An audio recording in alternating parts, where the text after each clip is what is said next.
please use power. Good morning, everybody. Saturday morning, planning my run. I got a little bit of movement in. If any of you have a toddler, you know exactly what I'm talking about, that first type of change in the morning, like resting a little alligator. I got this hoodie on. So we had Veterans Day was just a couple days ago. This hoodie, 46th Infantry Regiment. This is where I did basic training many years ago. So it's still holding up. So got to do a little throwback into that. So very thankful for my military service and everything that it's afforded me with. And I just want to say thank you all to my fellow veterans out there, anyone who has served or has family members and friends that have served. So just want to say a big thank you for your service.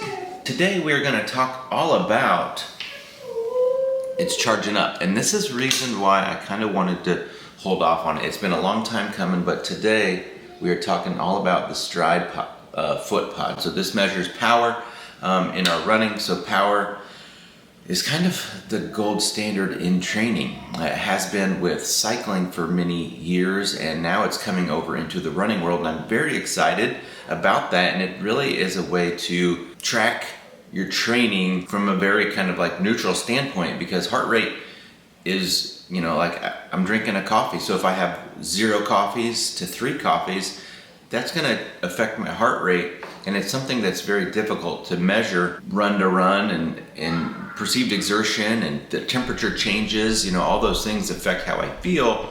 So there's that subjective measurement, you know. I think it's important to be able to do that, but this kind of levels it all out. Power is power, regardless of temperature, regardless of coffee. It just measures power. So I'm gonna go ahead and finish my coffee, get my route planned out, and then we'll lace up and get running. So, and then whenever we get back from the run, we'll talk a little bit about Stryd, what I think it's best for, who I think it's best for, and if you should add it to your running gear.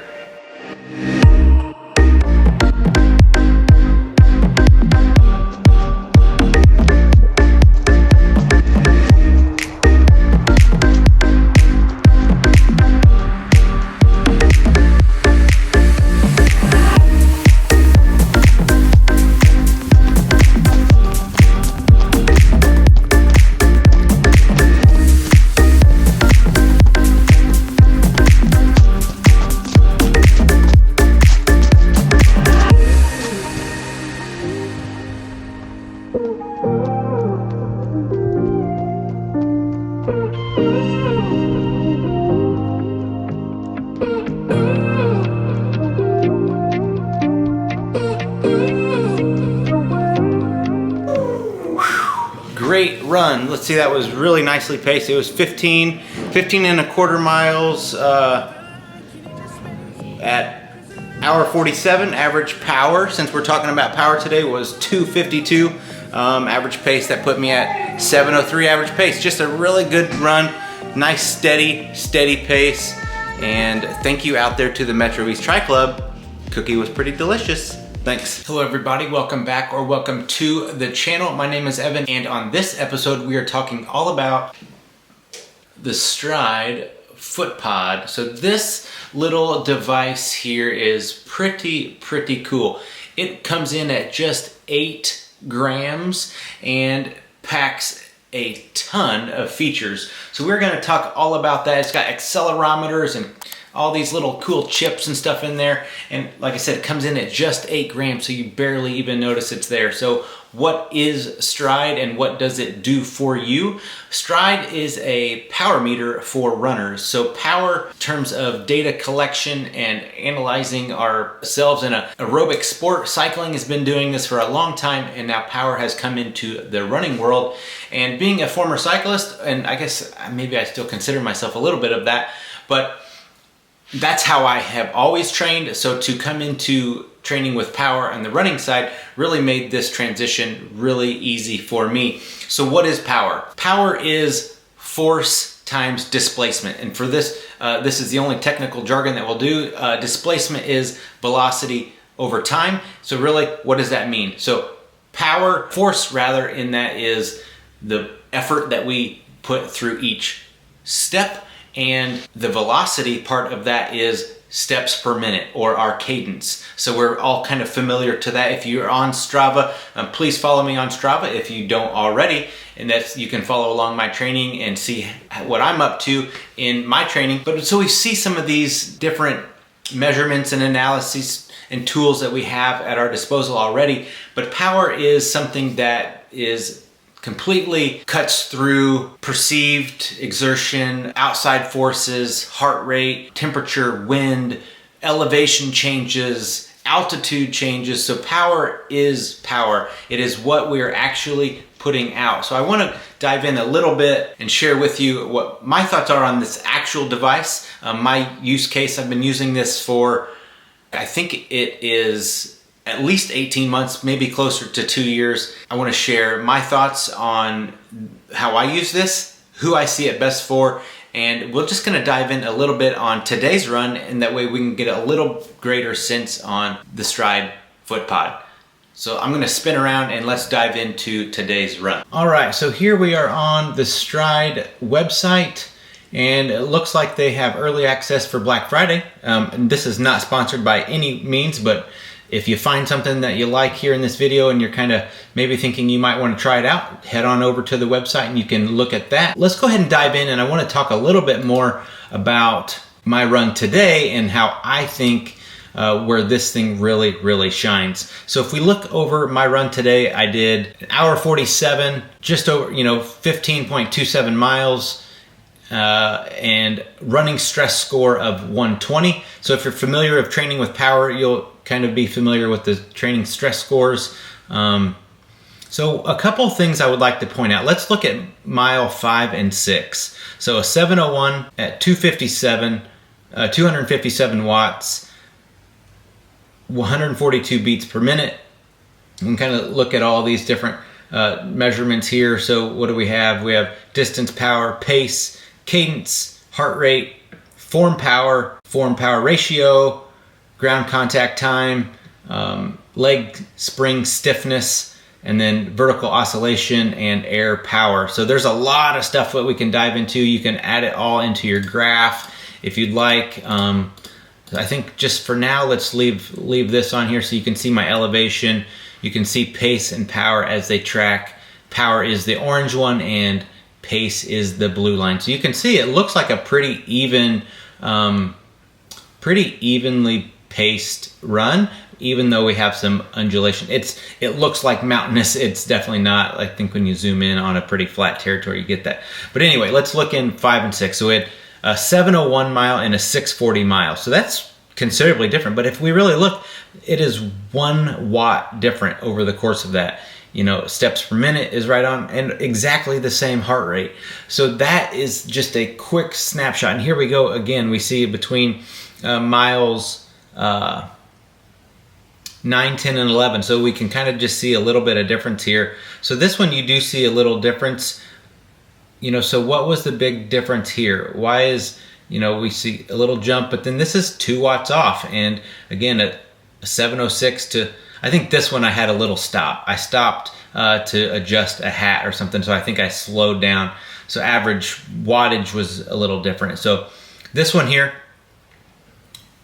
6:49 and a 7:06, 2 watts difference, and 1 beat per minute off, and everything else is tracking just the same. So that is where power really shines. Just a quick little jump in there, and then we'll dive back in some of these. Maybe I can see it here. Yeah, so it gives you ground contact time. So these are all different things in the mobile app as well that you can really get a lot of good sense for. And let's take some of this off and we'll add, ground contact time, leg spring stiffness, and vertical oscillation. So we can see all this over time. I think these are a couple pit stops, and I adjusted my hat and different things. So a couple little stops along the way. Air power is pretty cool.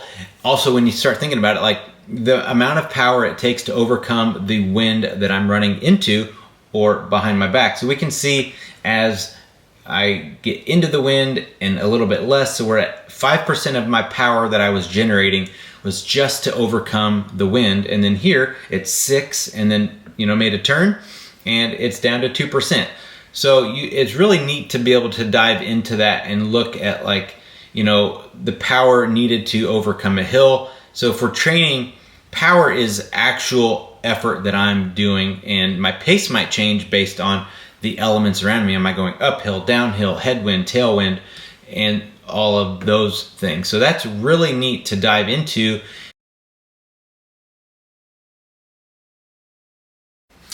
All right, so that was a little dive into their website and their Power Center. That is the web-based app. They have a really, really nice, full, usable mobile app as well that you can dive in and really check out all of those same stats and graphs and really cool things, so you can really dive down into the analysis of your runs. So that's kind of where I really want to stop the specifics and talk about my personal case with it.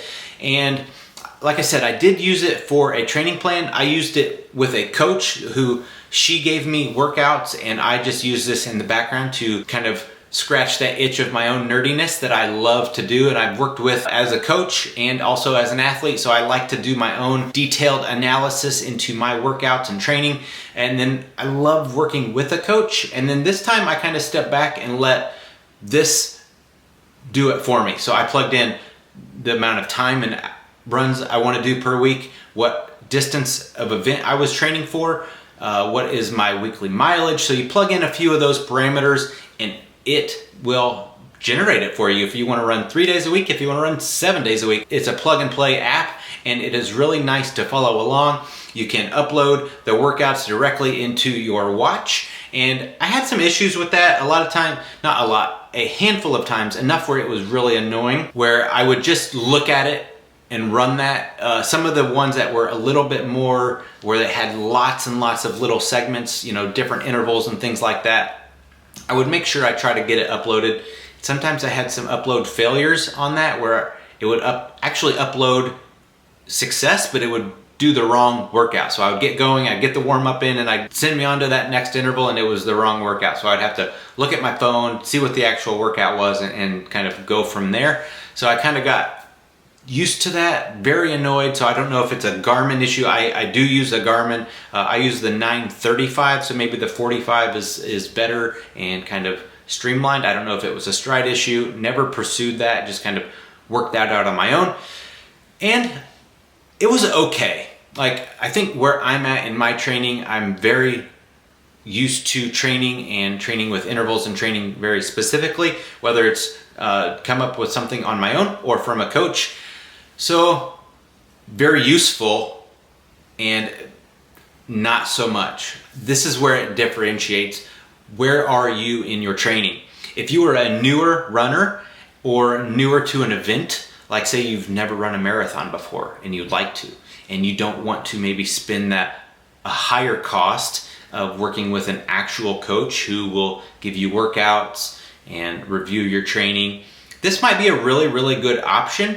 Now, you don't have that tailoring ability with this like you might do a coach, but I found it to be very useful. I did find myself kind of in the latter half of the training block, I tailored a little bit. In terms of some of the long runs, I would extend or change pace, target times, and different things like that. But as far as the intervals went, I really liked their intervals. You'd get like a Tuesday hard work, and then Thursday was more like strides, and then it'd be kind of strides on an easy run on a Sunday. And so you get to pick like what day you like your long run, how many hard sessions you'd like a week. So it's pretty good in that regard. After I've done that, I really wanted to see what it was all about. I found it to be very useful, and I would definitely recommend that to a newer runner, a runner who is newer to intervals and training, instead of just like, I just run X amount of miles per week and not really structured. This is a perfect way to introduce yourself to structure and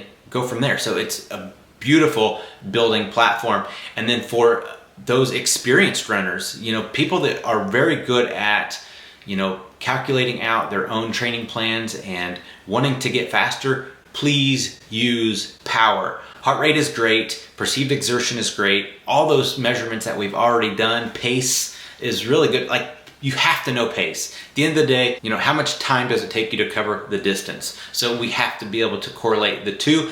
But in training, I really like to use power because, like I said, today was windy. I had some uphill, downhill, and I just wanted, like, my target for the day was a wattage to make sure I was in that endurance zone. So it breaks it down by zones for you.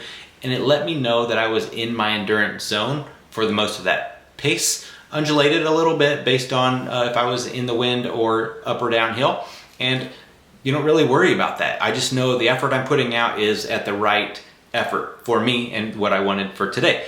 And so same thing, in intervals, if it's a threshold or a tempo workout, it will be on the watch. You can set that up. It will give you alerts to let you know if you're going too hard or too easy. You can even build your own workouts if you just want to do it that way instead of just have the pre-planned ones.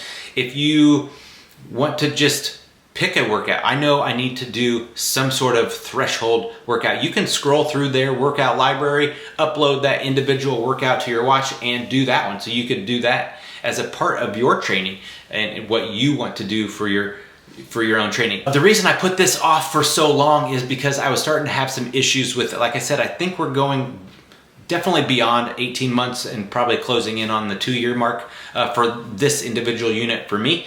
And I'm starting to I did get probably 3 months ago, battery life is significantly diminished to the point of fully charged at the start of the run at an hour 35, I got an alert, foot pod battery was low. It did let me go ahead and finish the run. I had enough to finish that at an hour 47 run. It used to last a full 60 miles, 70 mile training week, you know, so I'd get a full week out of it. Now I have to fully charge it every single run. I have had it die mid runs or not even load. And then if you're using the Stryd app on your watch, instead of just like the Garmin Run app, if it's not charged and connected, you cannot start a run. It won't even connect. It won't say, acts like it's trying to find GPS, but it won't pair, so you can't even hit start. The way that I do that is go back out, go to the actual watch running app, and then you can use power through that as well. So it's saying searching for the foot pod, and it's okay. It will let you run. It will track GPS and pace normal, like if it's not even there. So there's workarounds. I really, really enjoy it. At 8 grams, you barely notice it. There are lighter weight foot pods, but at 8 grams, I don't know that it really matters, especially that this one is so power packed. So it's highly recommended. Whether you're a brand new runner, there is the cost at $219 and the monthly. I think there's a savings if you were to buy it first time and then enroll in the membership package. I also know I got an email recently about like a referral program. So you're able to get maybe some months off on the membership if you refer a friend. So that's pretty cool. And then, so I sent that email out to them. This is back to the battery. And you know, so we took some pictures and they wanted to look at it. They said, sorry, it's out of the warranty, which is 1 year. I guess that's standard. It would be nice to be 2 years for a $220 price tag with memberships included, but it is what it is. So they responded pretty quick and just said, sorry, it's out of warranty. And they offered me $35 off on a new unit. I will go ahead and do that. This one is annoying enough and I feel like it's just going to completely crap out. There is a timeline on how long that discount is offered to me, so I will take advantage of that and maybe just wear this one into the ground until I start using the other one. I don't know. I'm very happy with Stryd. I think their customer service, I think the way they present the product, the way they promote the product, they add workouts regularly to that. There's also a good amount of coaches that you can actually use a coach from them all over the world, all the different languages, so you can scroll through that and find that for whatever you would like to do. And I'm very happy with it. I think that's kind of just wraps everything up. I am very, very happy with this. Love to see technology and training technology increase across all things. So I'm very used to power. Love to just kind of come into training with power in running. I think, you know, for the marathon, when pacing and pacing strategies are more in place, like they are in place for the 1 mile and the 5K, but as the distance goes on, I think pacing becomes a little bit more important. And This helps you learn that pace. You can plug in different courses and develop a pacing strategy for that specific course. Especially if you have a GPS file, you can even, if it's not already in their database, you can plug and play on that. So that's pretty cool.